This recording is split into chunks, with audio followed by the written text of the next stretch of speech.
In just a little over a month, the Cardinals are going to have somebody at pick 16, potentially higher, potentially lower, depends what Monty Ossenfort wants to do. We're going to bring in new talent through the NFL draft. I'm excited for it, and today I am going to be giving you guys 3 prospects that at number 16 I think are very realistic options.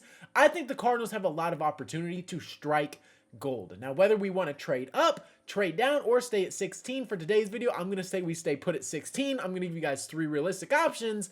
I think we're going to be able to bring in someone high caliber, and I love the options that are falling to us in PFF's mocks and everything that's projected.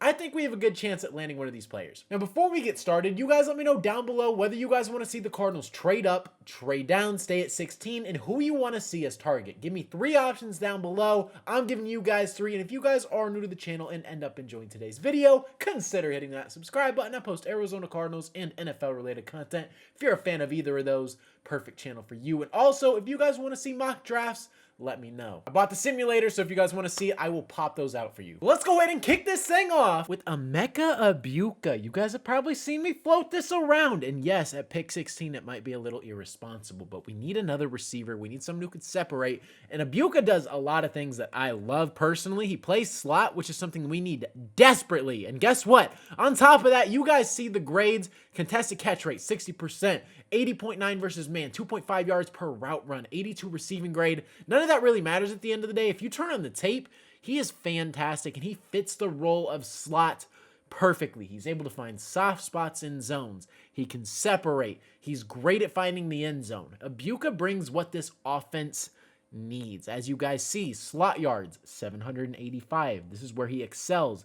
60 slot catches, 13 contested catches, only 5 drops on the season. That's not great, but it's not terrible. 6 deep catches, 10 missed tackles forced. Now, these are just the stats that PFF has. Obviously, that doesn't really matter at the end of the day. I wanted to showcase it, though. He's 6'1", 205 pounds, and he is 22 years old. There's a lot of upside to Egbuka, and if we can snag him, I think this is a great pick for us, even if it seems like a little bit of a reach. Yes, we need interior defensive line. Now, that's the thing. We could get somebody like Kenneth Grant, Derek Harmon. There's a lot of people that could fall to 16, or we could potentially trade back a little bit, like Derek Harmon. We could probably get it pick 20 if we want to go ahead and trade back.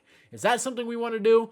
I'm not sure. But Egbuka, if he falls to us, is a perfect fit for this offense that was basically not addressed in free agency whatsoever. We're rocking the same receiver corps of Marvin Harrison, Michael Wilson, Greg Dortch. Do we want to do that? I'm not sure. I don't like the idea of that personally. Zay Jones is also back, so our receiving corps is literally the same minus Zach Pascal right now. Doesn't sound very nice to me. It really doesn't on paper. So if we can get someone like Egbuka and bring in legit talent, that's a fantastic move in my eyes. You guys let me know if you would take a wide receiver in the first round in back-to-back drafts, or if I'm tripping balls. Talent, I like the production he would bring to this offense, and I think he is a perfect fit, but hey, wide receiver in back-to-back drafts might not make sense. So let's go ahead and shift positions to something else we need, and that is corner. Yes, I said corner, and this is the best corner in the draft in my eyes. It is Will Johnson, who is a national champion, by the way, won at Michigan. He's 6'2", 202 pounds. He's almost 22 years old. But here's the thing. We are a zone-heavy team, and Will Johnson thrives. And he only played 6 games last year, which is perfectly fine. Yeah, Will Johnson, talent-wise, absolutely there. But in those 6 games, he looked pretty dang good. 76.5 overall grade, 76.7 coverage grade, 73.7 run defense grade, and he's not the most sticky corner in man. That is a downside to his game, and he is a little gambly too. But we need someone who's willing to take chances and go get interceptions. If we can get somebody who can do that, and yes, he didn't have any interceptions last year. He played 6 total games, but on tape, he is a freaking crazy athlete, great corner, and if we can snag him, I think he is the best corner in the draft, and I am a little worried that the freaking 49ers are going to take him at, what, pick 13, pick 12, whatever they are. I have a feeling they're going to take him after losing Ward. Now, if they don't, that is going to be a player, if he falls in our lap, that we need to take, because he had turf toe, missed all of 2024, had a minor shoulder injury, and on the tape, he might drop to us, and he might fall in our lap. Pairing him and actually getting a boundary corner to pair with Garrett Williams would be excellent. The secondary consisting of Budda Baker, Jalen Thompson, Will Johnson, probably Sean Murphy-Bunting, and Garrett Williams is a lot more comfortable, and let Max Melton compete for that outside spot with Sean Murphy-Bunting.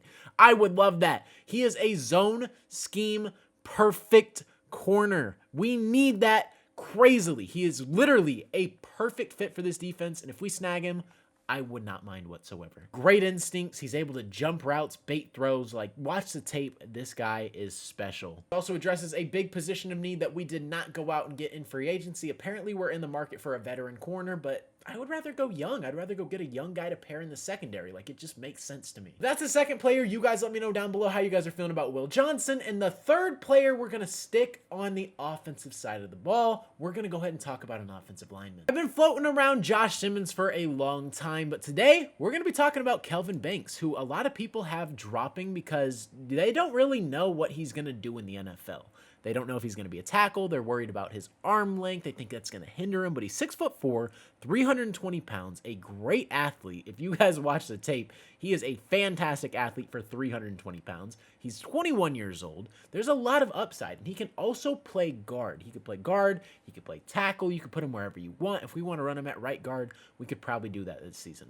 Go ahead and rock Jonah Williams at right tackle. We could have an O-line that consists of Paris, Evan Brown, Froholt, Banks, and then Jonah Williams. I like that, honestly, and you could experiment with him at tackle as well, but we don't have a right guard on the roster. I think he can fit at guard, and I really don't have any worries about his arm length. I don't think that matters as much, but hey, you don't know. People in the NFL are worried about it because, you know, longer defensive linemen can get their hands on him and just push him wherever they want, but I'm not worried about that. I think Banks is going to kill it. And if you look at his grades, like, he just is a monster in the pass and the run.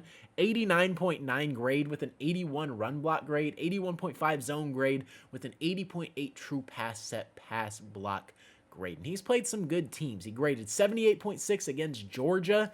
That is a great team. 75.3 against Clemson. That's great. 75.8 against Ohio State. He's playing big name schools. 76.8 against Michigan. He is putting up great games against great schools. So Kelvin Banks is somebody that I think would come in here, be a stable point to this offensive line, and actually allow us to compete right away. I think he would be an instant starter, and he would be the best guard on our team. Now, are the Cardinals going to do that? I'm not sure, but I think it would be a very smart move. It addresses the offensive line. I don't know where they're going to go here. It's very interesting because other options that are realistic, Josh Simmons on a trade back. I think that's realistic. He struggles at run blocking. He's also coming off an ACL tear. Didn't have a fantastic year last year, but hey, he's somebody that could fall to us. We could also go Derek Harmon on a trade back as well, where I think he's going to fall in the 20 to 26 range. Go ahead and snag him. Or at pick 16, maybe go get a Kenneth Grant.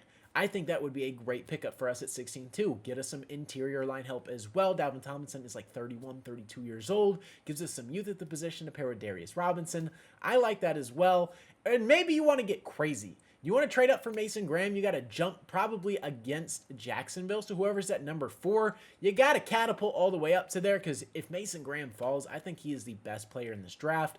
If you can go get Mason Graham, by all means, go ahead and give up the farm for him. He's going to be an insane player, but I just can't see if he falls to Jacksonville and all 4 picks stay the same and they don't trade, then I don't think the Cardinals have a world at getting him. I think Jacksonville would be so stupid to pass up on him.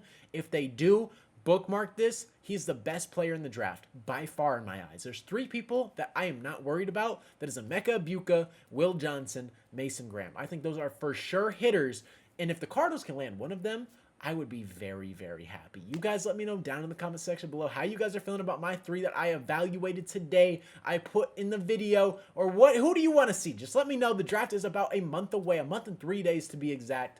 Drop your comments down below. When the draft comes, we'll see if you guys dropped the comment. But with that being said, that is going to wrap up today's video. If you guys are new to the channel and ended up enjoying today's video, consider hitting that subscribe button. I post Arizona Cardinals and NFL related content. If you're a fan of either of those, this is the perfect channel for you. But like I said, man, that is all I got for today's video. Hopefully you guys did enjoy. It's been your boy Mythic. Peace out.